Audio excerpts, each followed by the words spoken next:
Stadium in Columbus, Ohio. A record crowd. But the next stop for the Buckeyes will be the toughest of all. Their arch rivals from Michigan.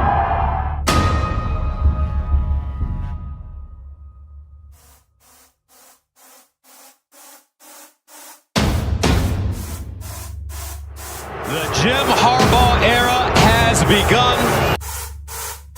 When I needed you the most, you did your very best.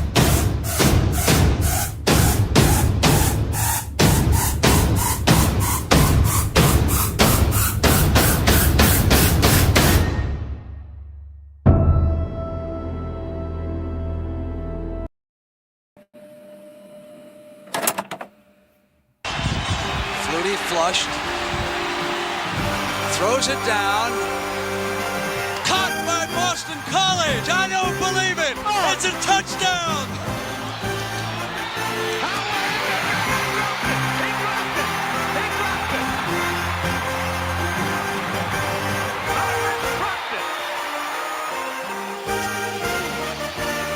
It's up. Gaston to the right.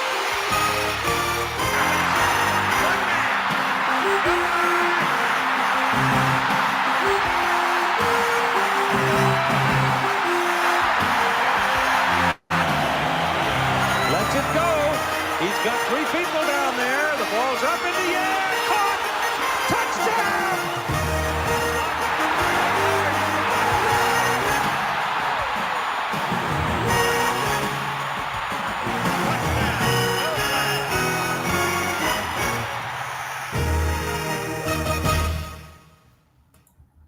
All right, welcome everybody to the College Football Retro Show. I'm your host, Dan Murphy, alongside my co-host, Brian Barnes. And Brian, we've reached the finale of our Michigan-Ohio State Marathon. It's 2016. It's number 2 Ohio State versus number 3 Michigan. What are your initial thoughts on this one, Brian? Yeah, man, it was Jim Harbaugh's second year at Michigan, and this is debatable to some Michigan fans, but I think he had a pretty successful first year considering what he took over. And obviously there was still some talent there, but he made an immediate impact. And then, his second year, he's in position to compete or have his team play for a national championship. And it was, Ohio State, they were coming off a couple seasons where national championship 2 years prior. And then the year before, they only had lost in one game to Michigan State in the regular season at home by 3, or they could have been playing for another one as well. So exciting game. It was kind of that first time, I think, with Harbaugh that in the second year already that Michigan kind of felt like, okay, like we're ready to take that step, and obviously it didn't happen until 2021. But this was this was a pretty exciting game, and it wasn't the hype of the 2006 game, but it was still pretty. It was still a game to look forward to. Yeah, and this was, looking back at Jim Harbaugh's career with Michigan up until the 2021 season when things really obviously shifted.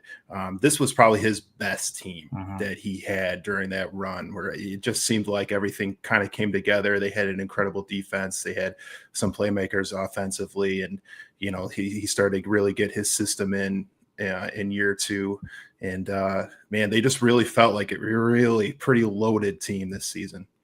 Yeah, and we'll talk about it in more detail as we get into this game, but like a lot of times it comes down to quarterback play. Wilton Speight he was an okay college quarterback, Division I, Big Ten quarterback, but he wasn't that elite quarterback. And, there were times in this game that showed. And then the other thing is on the other side of the ball, JT Barrett was one of my favorite quarterbacks to watch, and it doesn't matter that he played for Ohio State. Like he was a dynamic quarterback and athlete, and he could beat you so many ways. And, yeah, great game. A lot of times in these close games, obviously this game goes to overtime. It's a game of inches, as we're going to see, and there are certain things that one play here or there could be the difference. And Sometimes not even inches, sometimes even less than an inch. Say what you would see later in this game. But just go back to the quarterback play. We talked a little bit before we jumped on. We were kind of, just reviewing the show. Like Jake Rudock played really, really well for Michigan at the quarterback position in 2015 in Harbaugh's first year. And you just wonder, man, if they could have somehow got one more year out of Rudock, you wonder what could have been for Michigan this year, because, Spate held his own for the most part. But as you said, like in this game, I think his inexperience and just kind of really showed in this game. He made some big mistakes and some big moments. And you wonder if he had maybe a more experienced, senior led quarterback, maybe things would have been different for Michigan this season. Yeah, and you think about it, like Michigan literally lost 3 games that year by a combined 5 points, and the one was in overtime to Ohio State, and they were that close to, playing for a national championship. And, a lot of times the quarterback position, like, the analogy I like to come back with is Jared Goff, and like he's done great things in Detroit, and I'm not gonna knock that, but like there are certain times you need your quarterback to be the best player on the field. Like you need your quarterback to almost be like that closer, like Michael Jordan, like LeBron, like, hey man, go win us this game. You know what I'm saying? And there are some quarterbacks that aren't built that way, and they're still good and they still do good things, but like sometimes you need that guy. And for Wilton Spate, obviously this loss isn't all on him. We're not talking about that. But, I mean, that was a difference. I mean, if you're, watching that game objectively, right, that's a position that favors Ohio State in this game. And to give Spate some credit, too. Like, I mean, he did play pretty well throughout the season. In that Iowa game, he took a pretty big shot.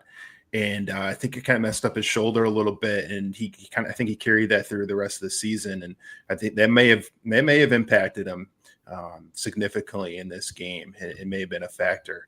So I'll give him a little bit of credit there, but there was definitely some mental mistakes that were like, man, like you just can't. Right. Like they had the game in hand in numerous occasions, and he just made some big time mistakes and big moments. And it felt that way for a while until the J.J. McCarthy era started, obviously. You know what I'm saying? Yeah. Like John McCorn and Joe Milton a little bit, Shea Patterson, right? It just kind of felt like a lot of similar type of guys. And then J.J. McCarthy, like, didn't always put up the sick numbers, but, like, he was a winner. And Michigan was still looking for that. And, again, still, like, with, okay quarterback play, not elite quarterback play, they were still 5 points away from an undefeated season, which is pretty miraculous. Yeah. Like there was still, which says, I mean, it still says, like, for all the criticism that Brady Hoke got and even Rich Rodriguez before that, like they still had talent. You know what I'm saying? Like those guys were able to get talented players and to be put in this position as well.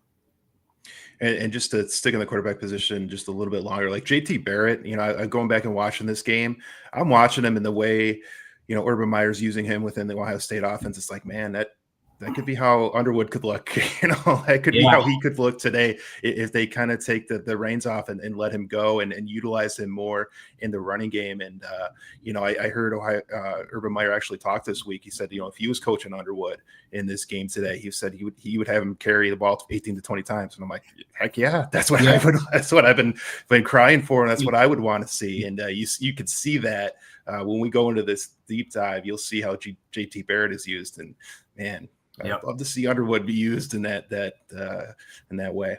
Yeah, you've been clamoring for that for a while, and today's the day for Michigan in a couple hours. Like they don't have anything to lose, so you might as well. You know what I mean? And I wonder, again, this is a rabbit hole thing, but okay, he's paid X amount of dollars now to be that quarterback. I wonder if there's some hesitation to run him the ball. You know what I'm saying? Until when it's all on the line. Now it's all on the line. Today it shouldn't matter. Yeah, today it shouldn't matter. Today it's like, man, all hands on deck. Like we're going to win this game. So I'd be surprised if he didn't carry the ball a little bit for sure. And the kid gloves, like you said, the kid gloves are off. Go get them. But yeah, JD Barrett, so fun to watch. Good thrower. One of my favorite guys to watch. And then, I know we're going to get into the coaches and the rosters and totality in a second here, but just Urban Meyer, his legacy in this rivalry. I mean, I believe it's 8-0 in this rivalry, just undefeated, never lost. undefeated against Jim Harbaugh. Harbaugh, that's like his arch nemesis. He'll never get a chance again. Like, he'll never get to beat him. He'll never beat him. Like, that's pretty wild. That is pretty crazy to think about that. And for what Urban Meyer did at Ohio State. I mean, that's why, like, everybody was surprised that like Michigan State really, like, because there was talk about, him having interest in going to East Lansing, and Michigan State said no. I believe this is when they hired Mel Tucker. And Urban Meyer, I mean, he is what he is. He's a legend. I mean, you could argue, like, really going back to what he did at Utah. He made Utah relevant and undefeated, and his adaptation to the spread offense and what it's done for college football. And how he, like, surrounded that and built that around Tim Tebow at Florida, right? I mean, just a dynamic guy. Actually, a fantastic, if you ever go listen to him talk, just an awesome speaker as well, and motivator, and take away rivalry where he coaches, any of that stuff. Just an awesome motivator in that regard. And then, unfortunately, like, some guys dabble in the NFL, right? And then it doesn't work out, and then there's some baggage there, and but doesn't take away from the success he did as a coach. And that's the unfortunate, as a coach, like, I love watching his speeches. And I remember, kind of early on in my coaching career, I had watched a speech that he gave to, it was like all the Ohio State coaches. And it was some type of clinic, but it was a really big one. There was a ton of people there, and just that he spoke for like an hour, and it was just incredible. It got me motivated, like, to go coach, and I'm like, and then you just find out things about him, and and the things that came out when he was with Jacksonville, and it's just like, man, come on, like, you gotta walk the walk, Yeah, but that's a lesson for everybody, right? You don't really know these guys. You don't. I know. We don't know these guys, and anytime you put a celebrity or an athlete or a politician or a musician or somebody on a pedestal, man, it always comes back. But it's just, exactly. I mean, we can go way down rabbit hole with that type of stuff. But it's frustrating. He's a leader of men. He's supposed to be a leader of young men, and and he's so great as a coach. And then these things come out, and it's just, man, it just kind of, and that hits you a little bit. It just sucks. It hit me when like we were talking our most recent show in the Bo Schembechler and what he did for people. And, like, remember, there was still stuff that came out the last couple of years that supposedly he swept under the rug, right? It's just like, oh, that's awful. Like, that, for what you stand for and what you say you stand for. Like, I hope none of that is true, but it is what it is. And unfortunately, that's part of it. It's always going to be a part of Urban Meyer. We always talk about legacies, especially in this rivalry. And that's going to be a part of his legacy. This being undefeated against Michigan, national championships, all that. That's a phenomenal coach, but he's also going to always be remembered for that baggage as well. And it's the same Ryan Day right now, right? I mean, he's, the born on third comment and stuff. It's like, he doesn't come through today. He's lost 5 in a row against Michigan. So. He still have a national championship. He still has a national championship. Could win another one. Lost today. There's something like I thought about this, and I know, Dan, we're gonna get into the game, but like sometimes like teams are built, and I wonder if now college teams and college coaches and programs are making their team built for that playoff run. Like, that's more important than getting built just for that regular season run. And you know what I'm saying? And I don't know. I can't say tangibly what that would be. But I wonder if that's what a lot of the mindset is. I feel very much that Ohio State has, and I think we talked about this in a couple of shows ago, that Ohio State has, especially this last decade, has built their team to win a national championship and win a playoff run, but not necessarily the best way to beat Michigan in late November to win a Big Ten title. So what if this game today, or okay, let's assume Michigan wins today, and they're both in the playoff. And let's say a month from now, there's a rematch and it's in Glendale, Arizona. Like, do we feel Michigan is going to do the same thing? Like, I don't. No, like, if that game's in a dome, or if that game's in Florida or Pasadena, like, I right? Isn't it? It's just, that's just crazy. I mean, that's just crazy how it works. Well, let's say they were to play today. Let's say we get the weather. I don't think that it's starting to look like it's not going to be as much of a factor as maybe we thought earlier in the week. But let's just say it was, hypothetically, right? Crazy snowstorm, cold as hell. Yeah. And, that plays into Michigan's hands, obviously. Well, let's say where they were to rematch the very next week in Indy. I'm put all my money on the line on Ohio State. Yeah. I guess that's the funny thing about the weather, really the weather and the temperature and the atmosphere really plays a whole lot into this rivalry and who you would put your money on to win this football game. Sure it does. That's why to me the 9.5 number or whatever it is crazy. That's too big for me in this rivalry. It would be crazy either side. As we've done this, this is our 5th game this week that we're covering. You throw all that stuff. You really just throw all your traditional statistics and everything pretty much out the window when you look at you get almost any rivalry, but I think specifically this one because it's just the players played their best at this game. Doubt. They bring everything they got into this game. So, no doubt. So Brian, let's go ahead. Yeah, let's go ahead and get into this one. Let's go ahead and look at the rosters and the coaches for both teams. So we started Michigan, like we said this year, they lost 3 games by a total of 5 points, right? Which is pretty crazy. So they finished 10-3 in Jim Harbaugh's second year, and to this point, they were ranked number 3, like you mentioned. They were 10-1 going into this game. Okay, their only loss up to that point was that 1 point loss. I think it was a last second field goal at Iowa.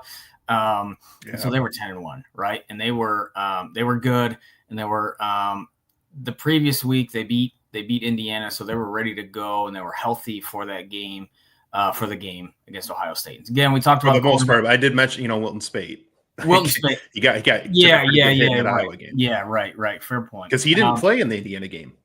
Right. No, you are correct. You are correct. So O'Korn played. I think you're right. So yep. So Speight was a quarterback. Running back wise, Davion Smith was kind of their guy. Kind of a mixed bag of receivers. J.U. Chesson, Amara Darbo. I remember those guys. And then a big one, probably the most, to me, their best weapon on offense was Jake Butt. And we could talk about later about what happened to him in the bowl game and how that kind of changed people's mindsets about playing in bowl games after he tore his ACL. But where Michigan really was really good that year was on defense, right? Which we seem to say that all the time. Jabril Peppers, very similar style. Remember, he was compared to Charles Woodson for what he did.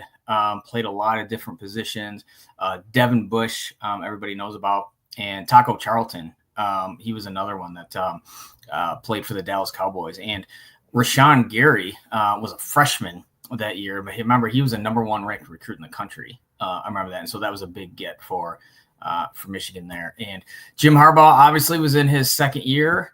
Like we mentioned, I believe Tim Drevno was offensive coordinator. And so they were still kind of a adaptation to their pro style and what they were comfortable with. And then it was first season of Don Brown as the defensive coordinator, which is ironic because a lot of people loved Don Brown early for what he brought. And then a couple of years later, it seemed like everybody was couldn't wait to get Don Brown out of town and couldn't beat Ohio State.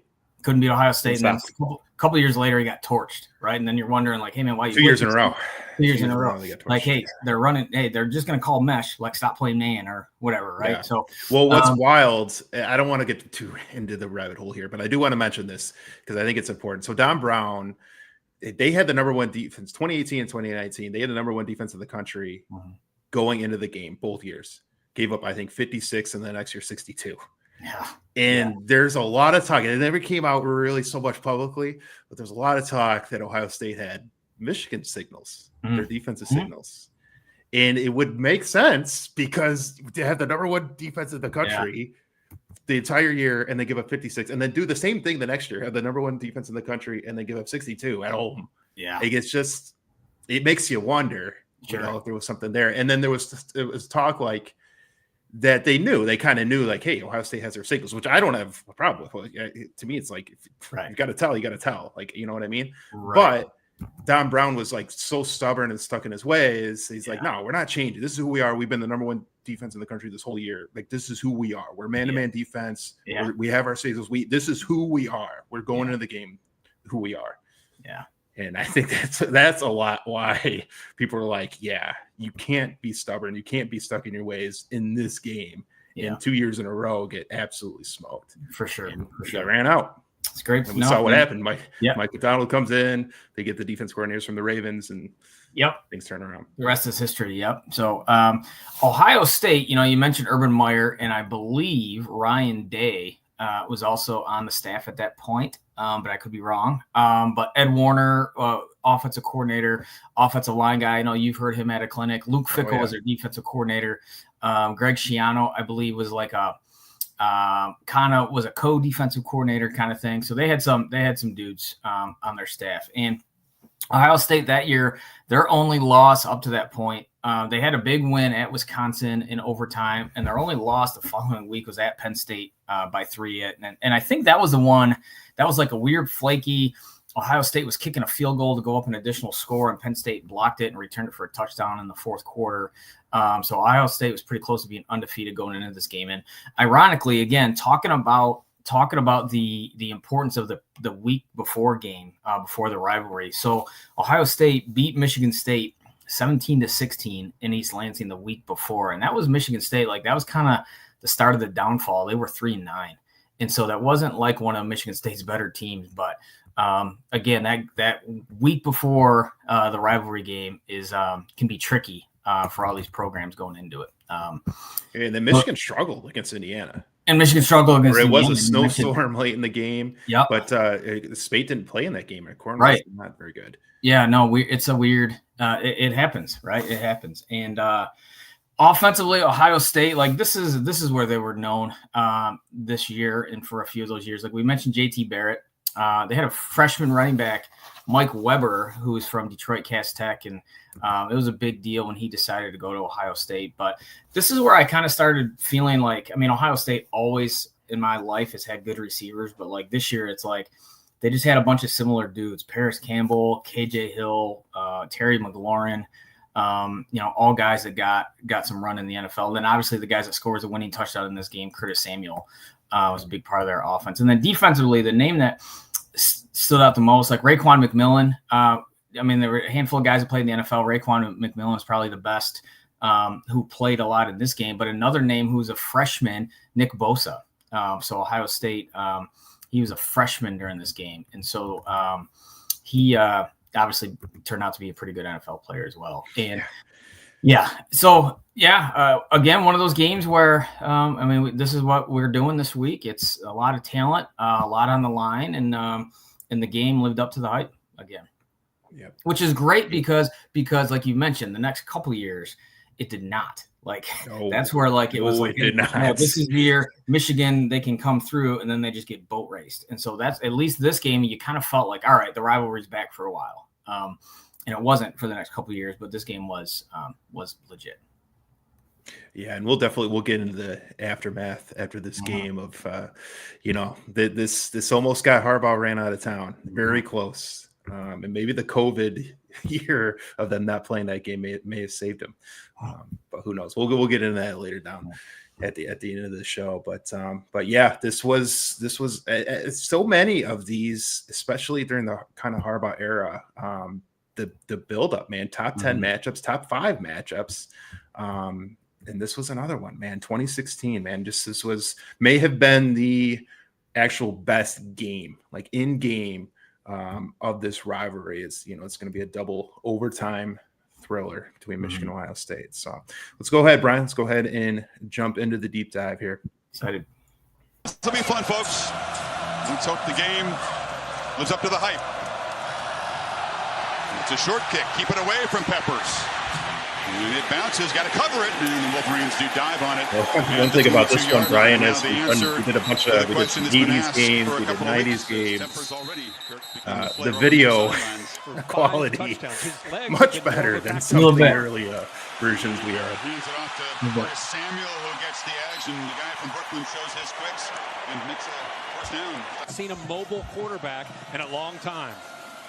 Barrett throwing for the first time into tight window there. Noah Brown makes the catch and muscles out near the 40. What do you think of the uniforms for Ohio State here, Brian? I like the helmet. I like the helmet. It's not their traditional scarlet and gray, but I like the darkened helmet a little bit. I'm a fan of that.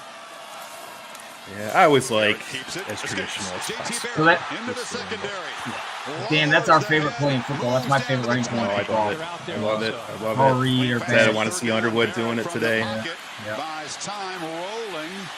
And now we'll get knocked out of bounds at the line of scrimmage by Striblin. Decisive play in Happy Valley. He's not missed inside. Gets a good drive. But the pressure of the kicking a field goal. And this is it. And the reliable senior kicker pulls it wide left. Be a big factor in this game.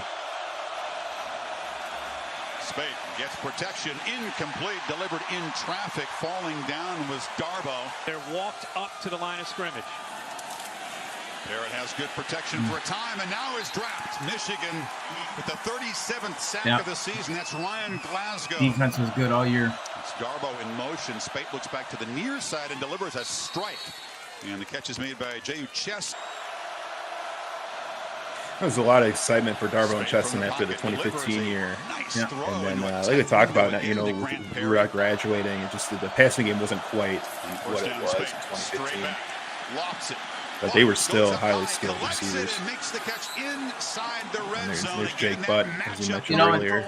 Big factor in the passing game. Those are three pretty good throws. Yeah. You know, for as much criticism as we talked about, that's a good play. Another little wrinkle there. That's a play that's hurt Ohio State at times this season.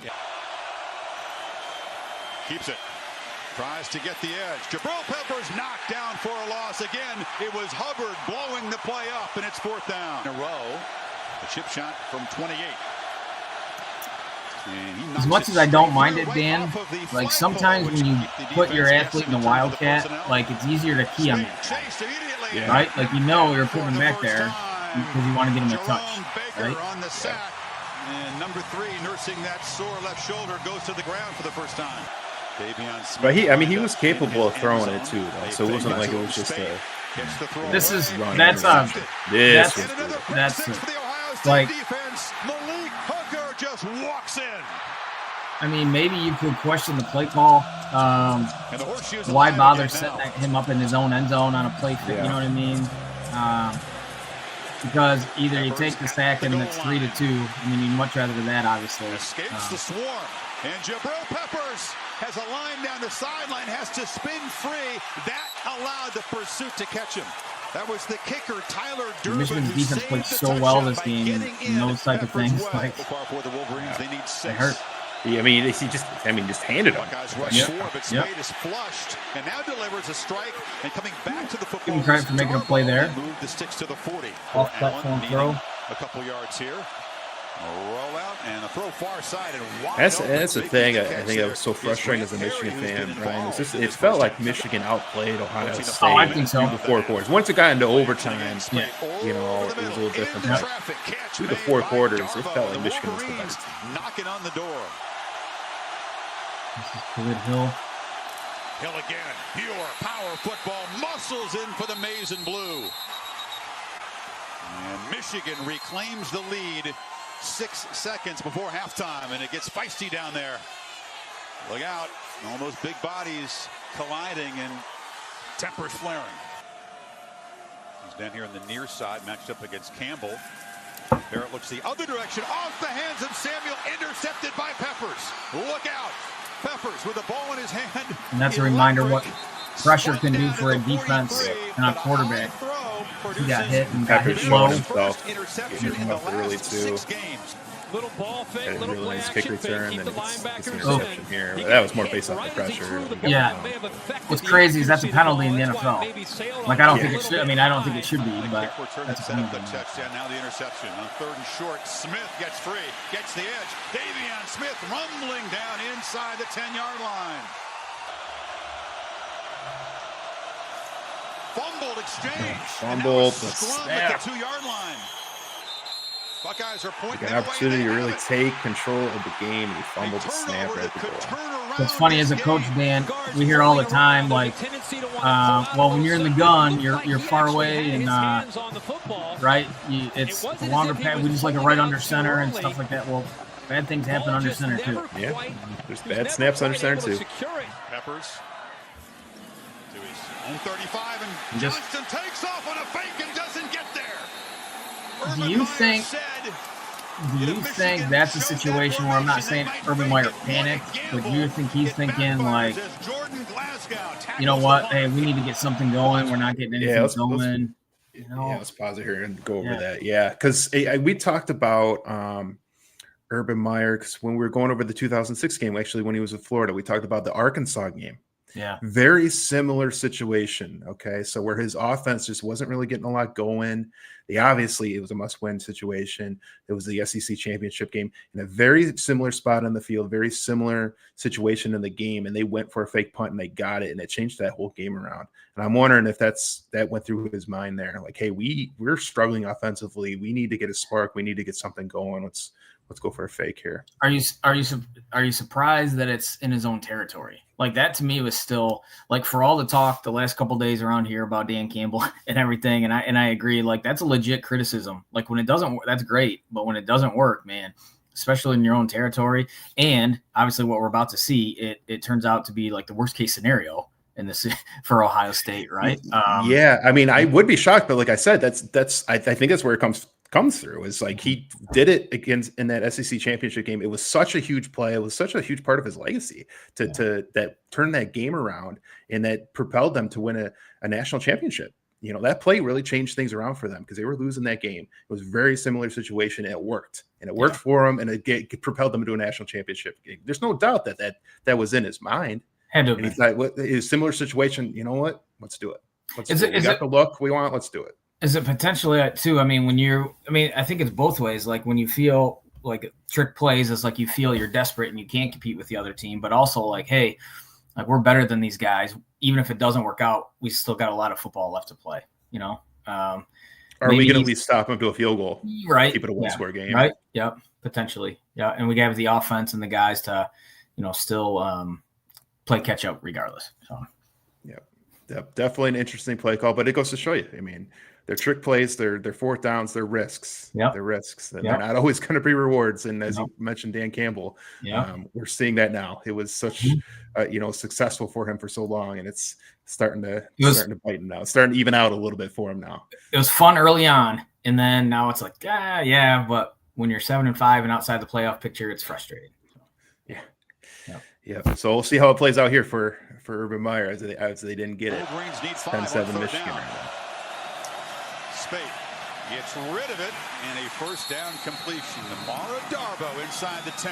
First down there on third down. Smith in the backfield, but Spate drops back, looks in the flat, and delivers it in a touchdown. There it is, touchdown. Go up 2 scores. Khalid Hill has been a power runner all season long. Makes his Khalid Hill, man, is the guy kind of you forget about, but man, he's a touchdown machine there in Michigan. So not only you have a 10-point lead and you got the ball back, you got to stop. And then, dude. 17-7. You got total command of the game. And there's nothing Ohio State has done on offense to scare you as a Michigan fan at all, right? And again, a couple interceptions. And like worst case semario, Michigan punts the ball there. They're up 10 going in the fourth quarter. You know what I'm saying? Because again, Michigan's defense played really well this game. Because at that point, after the fake punt, you get the touchdown, you get a stop, you feel like you got the game in hand. Like just you could play a little bit more conservative with the defense you got. But man, that interception, it just gave Ohio State all the life they needed to get right back in the game. By the way, there's our guy Nick Bosa I brought up in the beginning. Yep. Dan, is it possible too with the Bryce Underwood? Like maybe he's not a dynamic runner. I mean, we just kind of assume he is later today. But man, I feel like I've seen enough of him just when he's out in the open field and scrambles. Like he's got the size and the ability. I think he can do it. We're going to find out in about an hour and a half here. Myers going to choose for a tying field goal here from 20 yards. Here it is, another field goal here for Ohio State. Chip shot. This is it. Feels like last year, right? Yes. Like Ohio State missed it. Very much like the 2024 game with that field goal. Well, Michigan couldn't get a good drive going. So 3 and out, has to punt. Better throw. It's fourth down. Barrett looking for a first down throw, pressured again, and will be sacked one more time. Taco Charlton has had a ball game. Second half sacks by the Lions. Big third down. 3rd and 7. Barrett has a lot of time. Now delivers downfield. Incomplete. And here comes a flag. This was that one of the many controversial plays. This is kind of where it really gets going. Pass interference. Looks like there was no chance to catch it. Flag came in quickly. Call pass interference. That was a very controversial pass interference call. It gives Ohio State life. Delivers. Hill retreated after making the catch. He was ahead of the marker, but is tackled at the 44 by Peppers. They didn't get much of a push in the first half, but it's been much better in the second. Barrett protected well again, delivers across the middle. Samuel down to the 35. Finally, the playmaker making an impact.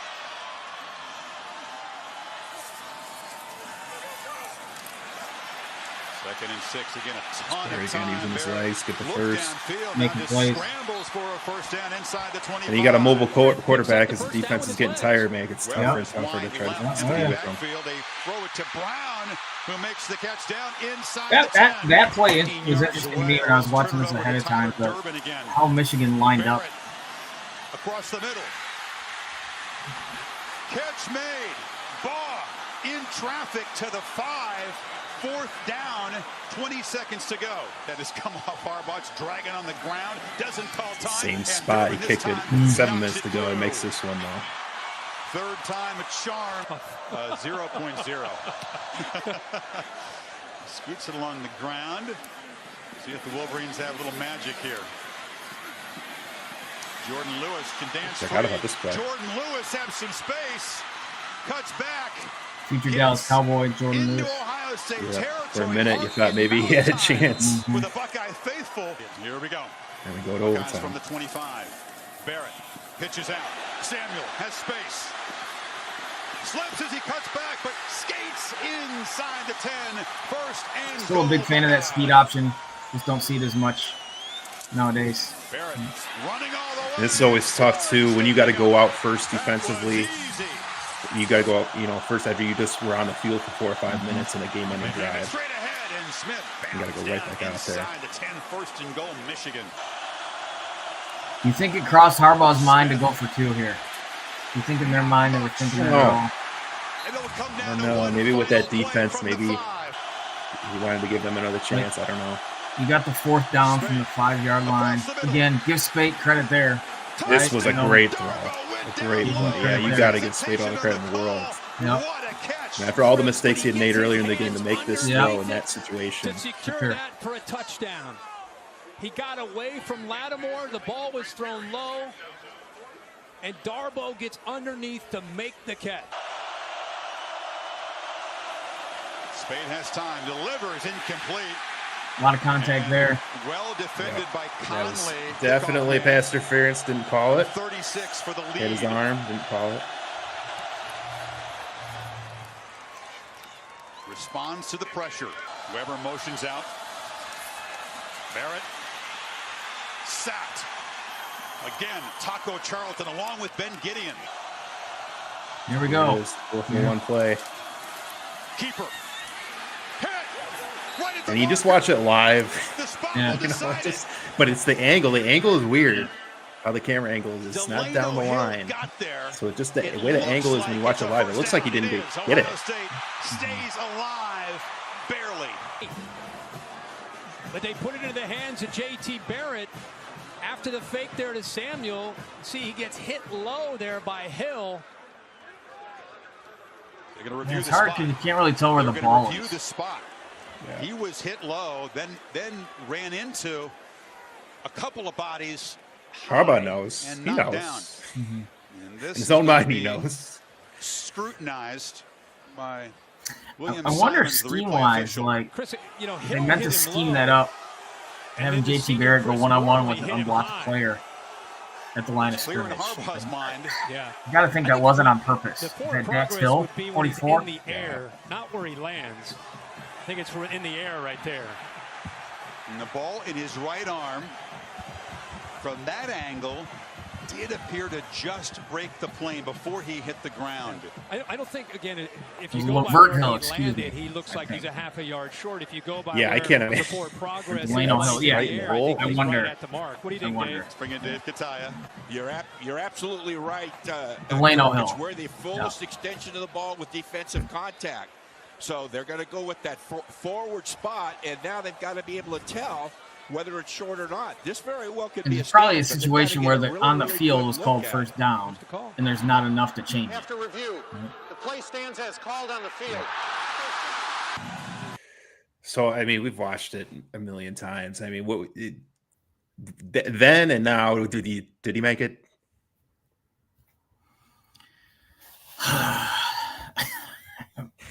You don't know. Nobody knows definitively.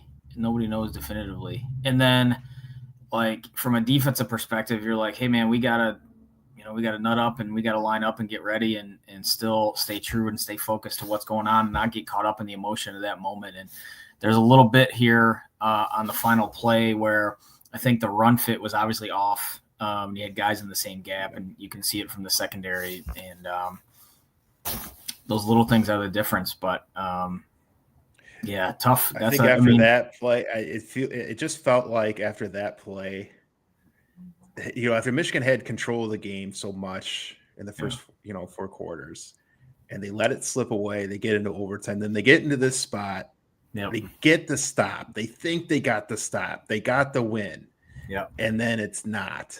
They don't get it. Now it's a whole new set of downs, and you're already physically exhausted. There's an aspect of just human element here. That's what I'm saying. Defensively, where you're spent. Well, and that's why you're mentally, emotionally, physically spent. That's what I think, and that's what I think with like a lot of times with run fits, it isn't necessarily a physical mistake; it's a mental thing, And you're fatigued and you're tired, and the game's going fast, and all that stuff's going on, and you're 20 years old or whatever, right? And just those are the breaks. It's tough, yes. Yeah. And I think as a Michigan fan, I was losing my mind during this game, but I was more frustrated from an official standpoint. Everybody goes back and looks at this play. If I had to say one way, I think he got it. Honestly, I think he got it just barely. I think he got it. What frustrates me is the pass interference that wasn't called, the drive previous that would have given Michigan a first down and said that was a third down play. They had to kick the field goal. That's why it's 27-24. That was blatant pass interference that was not called. Would have been first down. Good chance Michigan scores the touchdown there. The interference on Ohio State's last drive that they called. The ball was totally uncatchable. That should not have been pass interference, and it was called. There was only, I believe, 2 penalties for like 9 yards or something crazy like that. The whole game that was called on Ohio State. Those are the things.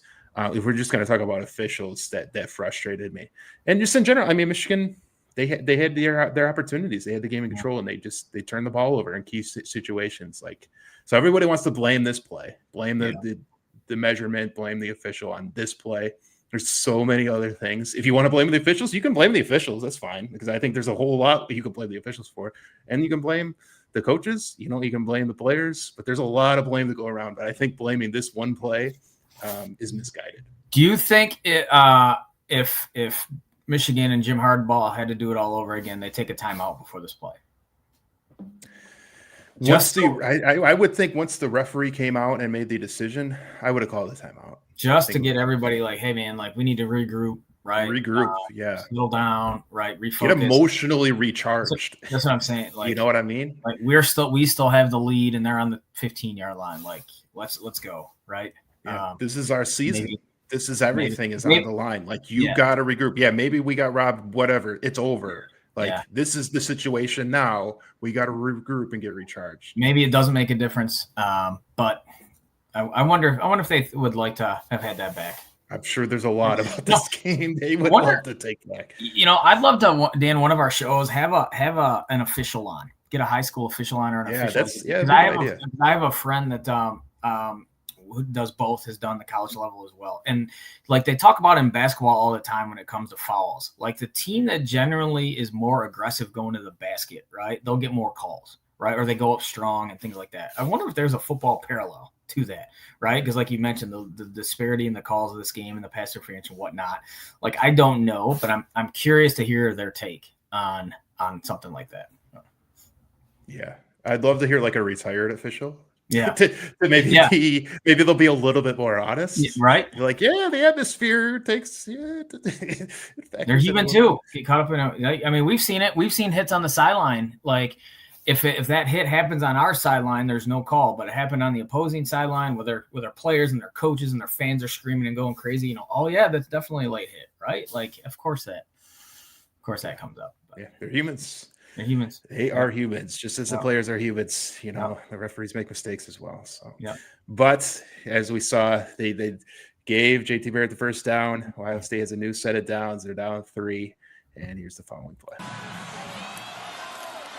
Samuel cuts it back. Ohio State wins. I tell you, Brian is a diehard Michigan fan my whole life. This is one of the worst ones. This one hurt. After everything going through that game and how it felt like Michigan had it so many different times, and then they not have it. And it's so immediate. Like, did Michigan win or not win? Did they win or not win? Did they win or not win? And then finally the referee says, nope, game continues, and then immediately, bam, it's over. It's like ultimate gut punch. Harbaugh's just, Michigan's misery. In this building we're going to see it in a minute. But he's already thinking about what he's going to say at the press conference. And prevails. He's just fuming. The 27 in double overtime. And there it is. And what a game, though. What Great game. A classic game. And it's hard in this rivalry when one team is streaking like Ohio State was here, and for the next couple of years, like the other side just got to go take it. You know what I'm saying? And it took Michigan a while to do that, and now it's flipped. And if Ohio State, I don't think it's going to be a ton of Michigan mistakes or Ohio State's got to go take it if they want to do it. And I was thinking about today's game a little bit, and the last time Ohio State played in Ann Arbor, and I think you sent the video to our group chat of Ryan Day kind of doing the chest bumps to the guys in the huddle or something, or was bouncing around. There's that, and they're also doing a dance off. With the carnival music, and it just cracked me up. And I'm like, dude, that's just not going to cut it, right? It's got to be, you got to go take it, you got to go take it. But yeah, great game. Heartbreaking, this one for Michigan fans. A lot of fun. We talked, Brian, we talked about the officials, and I just want to play this clip real quick. And this was Jim Harbaugh, the press conference after we saw him kind of storming off the field there, and we're going to see his press conference here. It's a pretty classic quotes. Essential game of inches. This was the line to gain in the second overtime. Jim Harbaugh felt his team stopped the Buckeyes from getting that first down that led to the game-winning touchdown. No dice. As Jim Harbaugh put it very bluntly, he felt his team got the short end of the stick. Short? What'd you say? Short. It's outrageous. See, I'm bitterly disappointed in the officiating. Can't make that any more clear. It was not. My view of the first down was it was that short. We didn't get the calls that we wanted, but Coach Harbaugh has his opinions, and we back him up on what he has to say, just like he backs us up. So. And while calls not going the Wolverines' way is one frustrating element of it, it maybe shouldn't even have come to it. The Wolverines dominant for the first 3 quarters, holding Ohio State to just 151 yards of total offense. But turnovers that led directly to points kept Ohio State in the game for far too long. It sucks. You're a fifth-year guy that you've never beaten Ohio State, and you want this win as bad as possible. And then when you don't get that win, it sucks. It's not a good feeling. Now it becomes a waiting game for the Wolverines as their playoff future is still up in the air. If they get a couple of upsets, the Wolverines could still, albeit unlikely at this point, make it to the college football playoff. With the Wolverines. And as we saw, Brian, that would not happen. They did not make the playoffs. No, for sure. And we're going to talk about the aftermath to this. Michigan kind of took a step back the following year. They went 8-5. lost the Outback Bowl to South Carolina. That was a game they were leading, and but yeah, kind of took a step back, and then you're kind of thinking like, all right, like where is Michigan going, with Jim Harbaugh? And there are some questions there. And Ohio State ended up going 12-2, and they were left out of the playoff, though. I believe that was the year Penn State won the Big Ten that year and went to the Rose Bowl. And Ohio State actually beat Penn State that year, but if you remember, they got housed by Iowa and were left out, and with 2 losses. So yeah, different trajectories after this game, where Michigan was still kind of trying to find themselves under Harbaugh and still trying to break through those next couple of years. And I wonder how things would have changed, because like sometimes mentality and mindset and those intangibles are so much part of college football, right? And what's, like you said, you keep talking about the legacy of this game, right? Yep. He beat, Harbaugh beats Ohio State and Urban Meyer their second year, and they're playing for a national championship. Right? Does that change the narrative immediately, and things are different for the next couple of years? And who knows? But it's just so close. Yeah, and we could talk about all this and basically lead right up into today's game. But 2018, 2019, I mentioned it earlier when we talked about Don Brown and those defenses, having the number 1 defenses in the country in 2018 and 2019 until the Ohio State game, and then getting absolutely smoked. They could not stop them. They absolutely could not stop them for 2 years in a row. Right? And Ohio State just absolutely blows Michigan out. And then you go into 2020, and you had the COVID game. Mm-hmm. And that was the year that Ryan Day said that we're going to put up 100 on them. Mm-hmm. They better have a mercy rule, because we're going to put 100 up on them. Right. And they may have in that 2020 year if they don't play that game, because Michigan was just a disaster during COVID. They were. And, COVID was – that was just, I don't even really count that year as far as college football, because it was just such a mess, just as a world, as a society, we were a mess. But, college football was they were just trying to put something together. And, but Michigan they were definitely not a caliber of team that warranted Michigan football. And if they had played that game, they canceled the game, and they didn't play it for the first time ever. They canceled the game. But had they played that, Ohio State probably annihilates Michigan. I wouldn't say probably. They annihilate Michigan. Yes. Embarrass them. Sure. And Harbaugh probably gets fired. Yeah. Instead, they get a chance to kind of regroup and reset and see what they need to do. And what they did is Harbaugh went to his brother. And they got the defensive coordinator from the Ravens, McDonald. And, their defense changed, and they were just a different team. They were a different team going forward. And, things changed. I think not just McDonald, but just like the staff in general. He went younger. A lot younger. You can't downplay, or you can't minimize how important that was. You know what I'm saying? Michigan could recruit anyway, but going with those younger minds that were around, and then Jesse Minter at one point, Ron Bellamy came back. Like you said, Mike McDonald, that was huge in recruiting. Sharon Moore's not old, right? He was brought on. So yeah, I agree with you. And that perception also of them adapting to the times, right? Remember, that was a time Josh Gaddis was brought on staff and ended up, being kind of weird at the end. But that was viewed as a really big move and a big step for him for Harbaugh to kind of evaluate and look and be like, okay, let's be a little bit more diverse in our scheme, right? And in what we do. So yeah, you can't downplay Sharon Moore really started to come into his own and be one of the best offensive line coaches, if not the best offensive line coach in the country. For sure. I think 2 years in a row won the Joe Moore Award for best offensive line. And I think that's where he started to really develop as a great coach, not just a great position coach, but just a coach in general, and an offensive coach and a run game coordinator, and all those things that he started to develop in 21, 22, 23 that kind of led him to eventually be, the predecessor and take over as the head coach. But yeah, that coaching staff really, he reformatted it. He got younger, and it really changed everything. It's crazy is the parallel that people talk about between Sharon Moore and Dan Campbell right now is wild. Because Sharon Moore is sometimes being criticized. Again, they're playing for a spot in the college football playoff, but he gets criticized a lot for sometimes in-game management and play calling, right? And teams don't look prepared. And like you just got done saying, you developed into one of the best O-line coaches and coordinators in college football.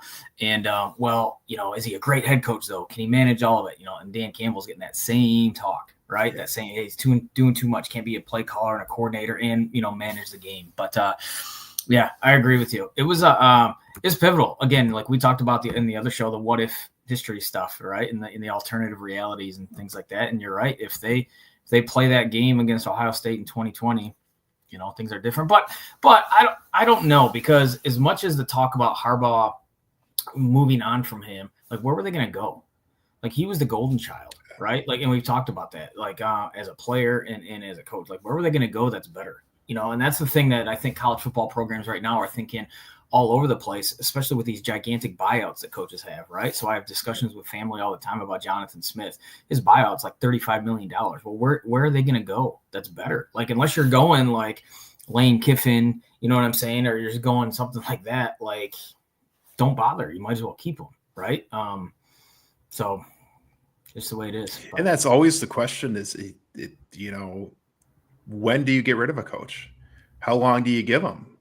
Like, if Harbaugh had been fired at the end of 2020, I don't think any Michigan fan would have been upset. No, I think, but you look back on it, it's like, oh my God, what they would have lost out on if they had fired him.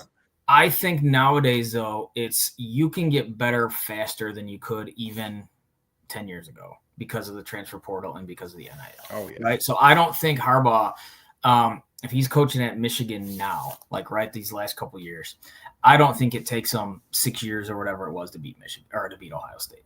I just don't. Like, I think he's able to get some transfers in and build it, in combination with their recruiting to be even more successful, right? Nationally relevant, right? Immediately. So I think to answer your question, I think it is easier now to get rid of a coach. Like, let's take away any off the field stuff, right? Or anything like that. Let's just talk about simply the product on the field. I think it's easier now to get rid of somebody who isn't performing, because you can get better like so fast. Again, Indiana, Kurt Cignetti is screwing every coach, first and second year coach in the country, because they did it immediately. Like they're legit. You're telling me 2 years later, it baffles me that Indiana's 11-0. It can, you know what I'm saying? It can happen that quick, but it's going to go 12-0, barring one of the great upsets of all time. Right. Yeah. Right. So it's going to be like, yeah, if you can do better, then I think you do better. You got to take the buyout. But if you don't think you can do better, it's like you're kind of stuck. Yeah. And with so many coaches getting fired, there's not enough great coaches to go around to fill these spots. Yeah. So wild. Just wild. So look at Penn State on my final point. Look at Penn State right now, right? So James Franklin, they finally got sick of him. Okay, they're still a month or whatever later. Like, who are they getting? That's going to get you? They might stick with their interim coach. You might stick with their push to stick with their interim coach. Is that really what they wanted? I mean, like James Franklin, right? Immediately at Virginia Tech, there was recruiting classes. Like, you read about it, right? They're good. I mean, it's wild. It's wild. Fusing enthusiasm there. Like they're as excited as they've been probably since Frank Beamer. Absolutely. In those days. 100%. So the coaching carousel is something we're going to be following, for weeks to come, because it's fascinating. All the Lane Kiffin stuff, the stuff that happened yesterday, just him alone. I mean, geez, some crazy stuff going down there. But man, what's going on up here is Michigan, Ohio State, and Brian, we can kind of preview this game a little bit. Just kind of continuing where we left off here. Like we talked a lot about, how Ohio State kind of recruited and has built their team to win a national championship, and maybe not necessarily to win this game. And we've seen it kind of shown itself these last 4 years, and I would say really showed itself last year, where Michigan was they were not anywhere near the caliber of roster of Ohio State. And we would see that as Ohio State would go on to win the national championship. But still, there was something there that could not allow Ohio State to just open it up, use their athletes, play to their strengths. They had to try to out, muscle Michigan and try to out bully Michigan, and it bit them in the ass again. And they lost last year, a game they absolutely should not have lost. And Ryan Day has lost 4 games in a row in this rivalry. Do you think we're about 45 minutes away from kickoff? Do you think Ohio State is going to finally, maybe it was the national championship that's going to do it for them. Maybe it's the embarrassment of last year that's going to do it. But do you think they're finally going to just play to their strengths, regardless of the weather, regardless of the situation, and just open it up and play to their strengths and get the ball in space to their athletes? I took a walk yesterday, and it was cold and windy, and you saw the snow potentially coming in. And I texted you. I'm like, "Good Lord!" I said, "Michigan's going to win." Like I said, I can't believe I'm saying it. Michigan's going to win. This is what if anything, right? Last year again, like Michigan had that one advantage, and that was in the trenches because Ohio State was beat up, right? And that was huge from a personnel perspective, right? And I agree that we talked about that hit on Will Howard, right, by Page. That changed. I think that changed everything as well. Is Ryan Day, now that Chip Kelly isn't there and they open it up in the playoff and stuff, but if they are willing and have the ability to wing it around a little bit like they did in the playoff, I do think Ohio State's roster is better than Michigan this year. Michigan is better than they were a year ago, but I think Ohio State's a little bit better too. I do think Ohio State's defense is legit. So I think a lot of it depends. And I know that's kind of a cop-out answer, but like yesterday, I'm like Michigan's going to win this game. But again, a lot depends. Is Ryan Day going to be, like you said, is he going to try to muscle it up like he did last year? Is Julian Sayin, a California kid, how's he going to play in the big house for the first time as a starting quarterback at Ohio State? We talked about Bryce Underwood in his first time, but again, Julian Sayin, this is his first time as well. So when I took that walk yesterday, I was like, holy heck, like Michigan's winning tomorrow.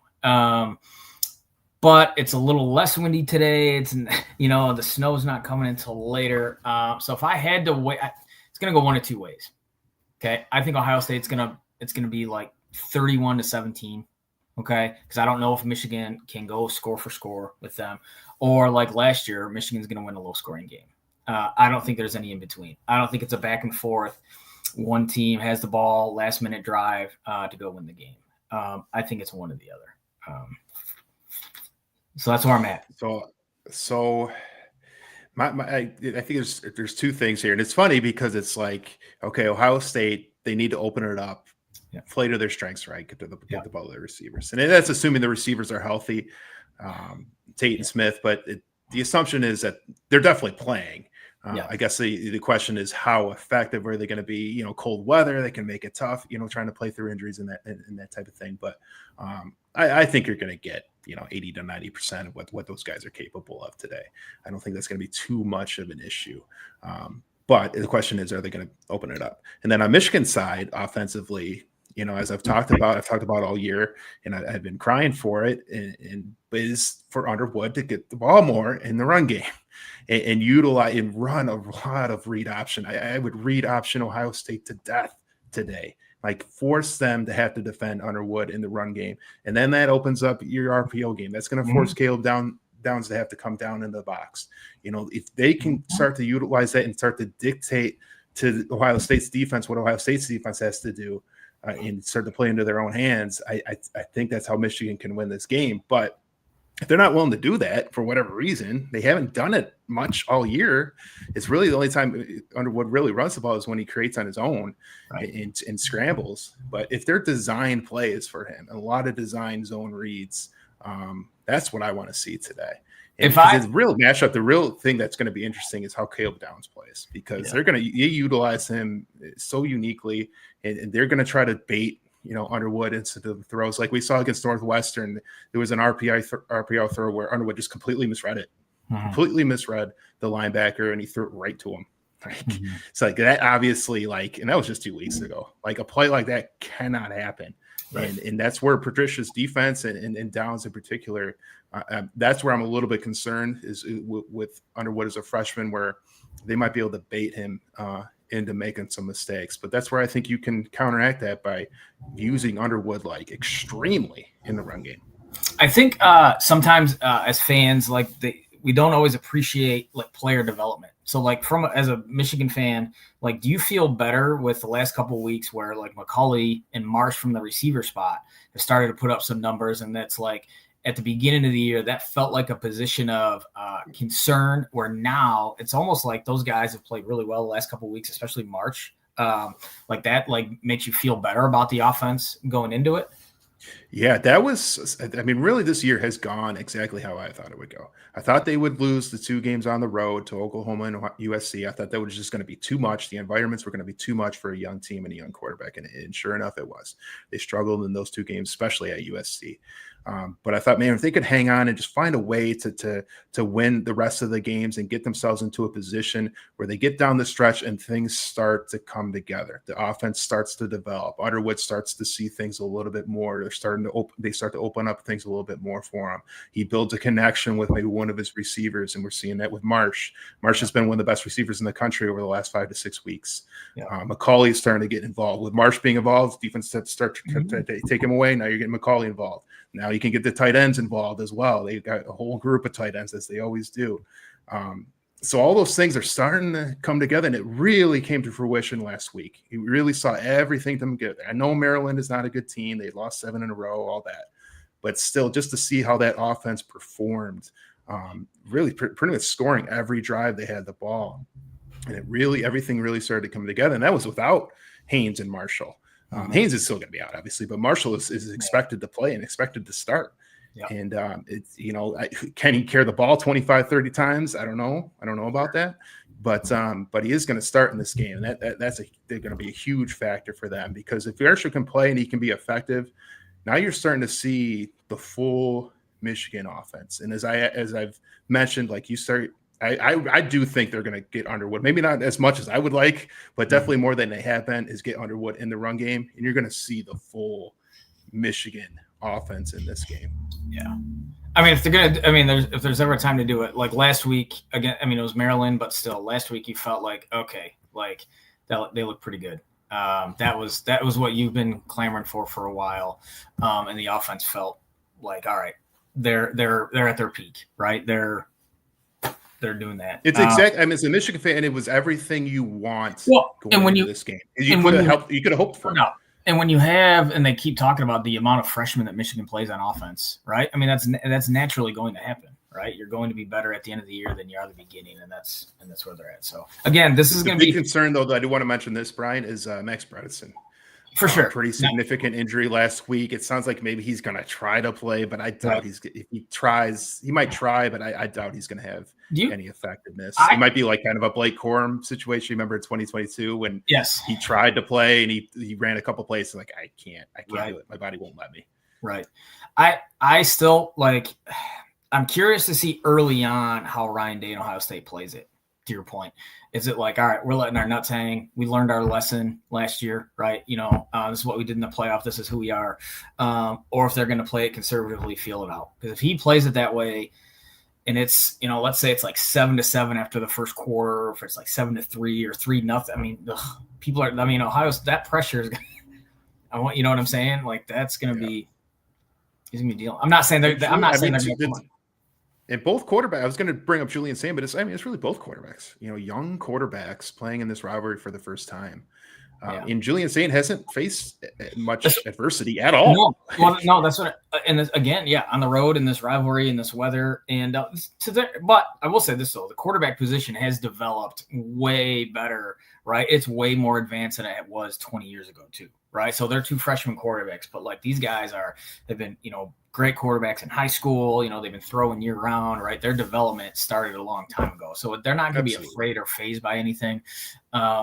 But again, I still, like to your point, if Jeremiah Smith and Tate are even remotely close to 100%, and Ohio State's able to get those guys the ball, they're going to be fine. They're going to be fine. But again, though, if Michigan mucks it up a little bit and like runs the ball, and we think they have a better running game, like I said, it's going to go. I mean, kind of a cop-out answer one way or the other, right? It's going to be, I think Ohio State's roster is better, but like there's no reason why Michigan can't win it that way.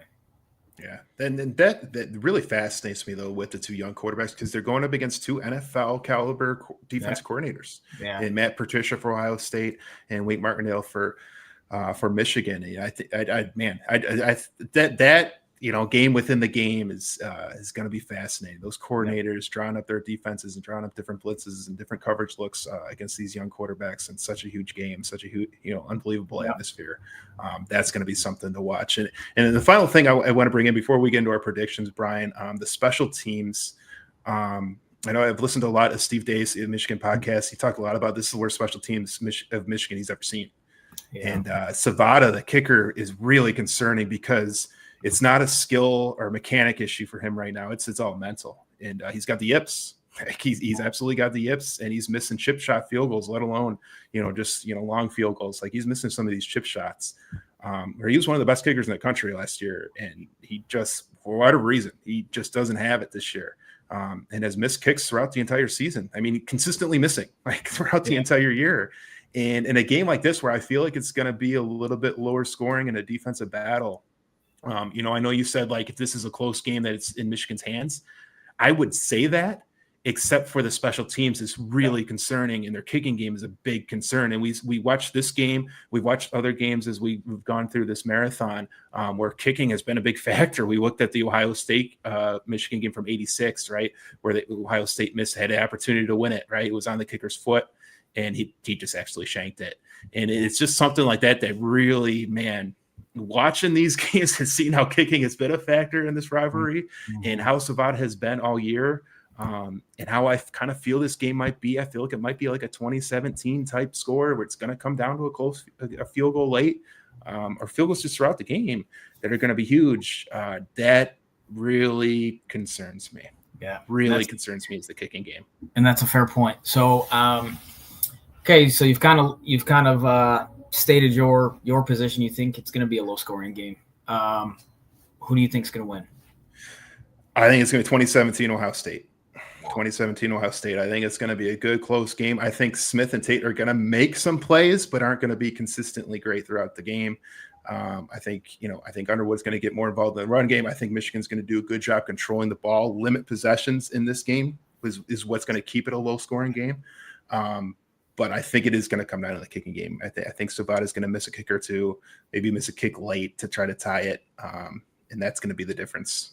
I've seen it too much in this rivalry, and I've seen it too much this year, and I think it's going to come back to bite them. And that's how I think it's going to end. I think it's going to end with a missed field goal from Michigan in 2017 Ohio State.